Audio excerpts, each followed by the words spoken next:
Richard, how was it to see yourself in full hand makeup for the first time?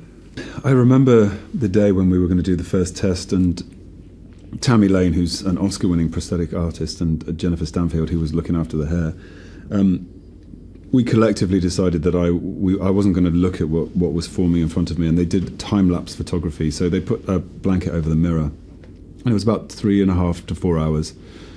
And then they took the blanket away, and it was a really kind of moving experience. It felt like I was meeting the character for the first time, and a character that I'd imagined and worked on in preparation for the film, and I hated it. I hated the way he looked, and so we then went back to the drawing board and started, evolving how Thorin would look.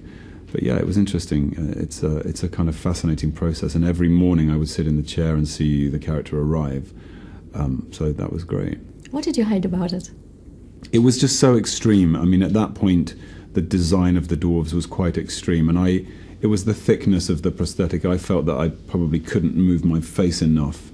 But again, that was something that we worked on so that the face could express what it was feeling. And so yeah, I think we got to a point where we were all happy. I noticed you had less prosthetics on compared to your fellow dwarves. It's the same amount of prosthetic. It's just a different thickness, and the noses are different shapes. But I had a forehead and eyebrows, head, ears. The only thing that I managed to do was to grow my own beard. So I didn't have a stick-on beard, which was great. No yak hair beard? No yak hair. It was a little bit more comfortable, a little cooler. It meant that I could sort of scream and shout without the beard popping off. So yeah, I was very grateful for the time that it took to grow that beard. But I grow quick. You're a rather tall guy to play a dwarf, so what did you think when Peter Jackson first approached you for that role? Well, I did think, why on earth what is he doing? Why is he casting big guys to play dwarves? Why don't you hire smaller people? But then I sort of realised that he wanted a real scale relationship between the dwarves and Bilbo. That was very important because on the quest they are together the whole time, so that needed to be real. But also I think physically he wanted big men that could fight and look pretty tough. And I think that by hiring a relatively bulky set of guys, it would achieve that. And actually we got bigger in order to get smaller, so that the digital work that made us smaller didn't make us look like children. We looked more like heavy set warriors, like a New Zealand rugby team.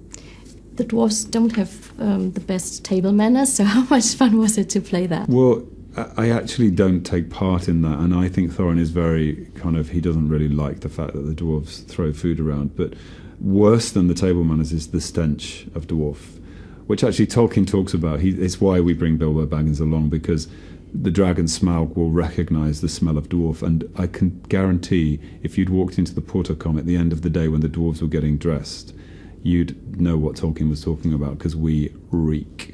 It's quite a boys' club, the Hobbit. How do we have to imagine the atmosphere on set? Is it a little bit like the dwarf dinner at the beginning? Yeah, it's like there's a great thing in New Zealand called Rugby Sevens, where the rugby teams play for weekends, and it's like a big party on the streets, and everyone gets dressed up, and it's kind of rough and tumble. So that's like pretty much every day with a dwarf.